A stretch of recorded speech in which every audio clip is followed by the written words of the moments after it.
Yulia Kazdabina, thank you ever so much for joining us. Of course, as those talks take place with senior officials from Europe, the US and Ukraine, we will bring you all of those updates and ahead of any potential bilateral talks between Russia and Ukraine directly.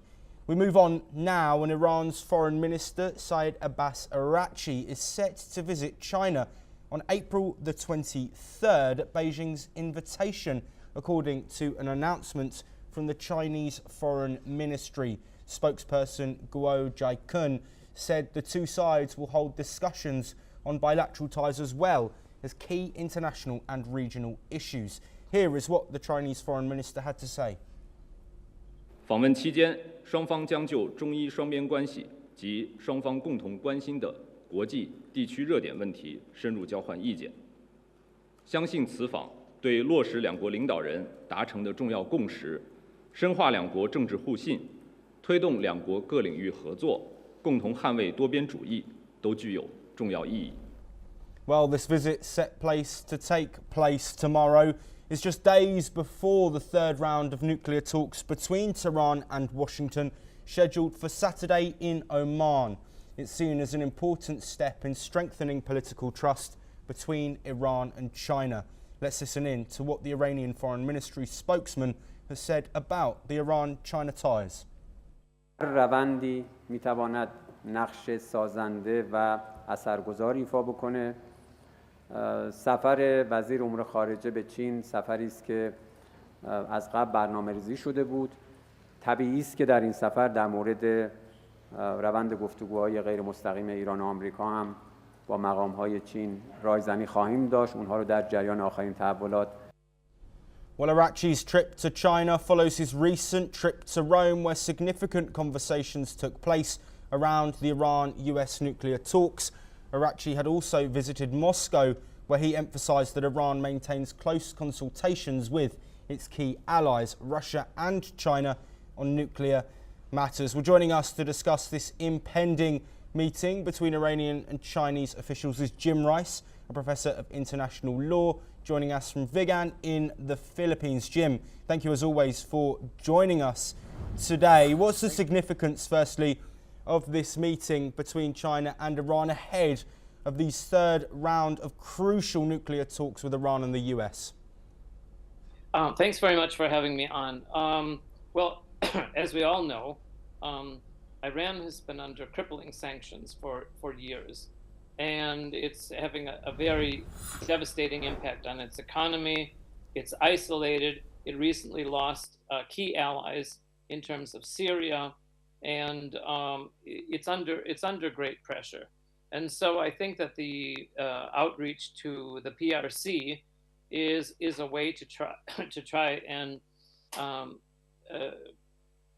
forge a better alliance with China in terms of economic ties as well as diplomatic ties, and of course the main thing to try and get rid of the sanctions. Yes, Jim, we're looking at the Chinese nation and the United States, which are currently locked in trade tensions, deep trade tensions. Do you think that this meeting could have any influence over the US-Iran talks that might take place, in terms of the fact that China, of course, are not just an economic superpower, but positioned directly opposite the United States at the moment? Could this be seen as a positive or maybe even a negative in the US eyes? Well, in terms of the current tariff situation between the United States and the PRC, I'm not really sure whether that has a great deal of relevance at this time. I really see this as more of a bilateral approach between the Iranians and the PRC. Jim, I want to look ahead to these talks that are taking place tomorrow and again look at those three nations who are clearly allied. Iran have already spoken with Russia ahead of the talks last week, and now they're meeting with China. What's the significance of these three nations being so united given the current geopolitical instability? Well, that's an excellent question, and if I can just slightly pivot to your previous guest, Ms. Yulia, I completely agree with her points, and I believe that what Putin is doing is essentially a desperate attempt to try and stall, essentially. He knows that there's pressure from the Trump administration to come up with some peace deal. Putin has absolutely no interest in making any real peace. And so these are the kind of machinations that he's doing right now, and reaching out to the Iranians and the PRC, who, by the way, are actively involved in providing weapons to Russia. Essentially, it's a new axis of evil. Jim, I want to look at these nuclear talks directly. Of course, Donald Trump has threatened military action if a deal isn't reached quickly. In the case of Vladimir Putin and the ceasefire negotiations with Ukraine, there's never been that rhetoric. So do you think that we could see more concrete action from the US if we get to further rounds of talks without an agreement? Like your previous guest, who I think really nailed it and really has an insight into what Russia is, I think not. I think that there will never come a time, or it's unlikely that there will come a time, in which the Trump administration is going to put real pressure on the Russians or Putin. And the reason I say this is because, has he done so in the past? I think not. Jim, I'd like to end this discussion looking at an Iranian perspective in these negotiations. We know what Trump wants. He's made it clear. What do you think Iran wants out of these talks with the United States?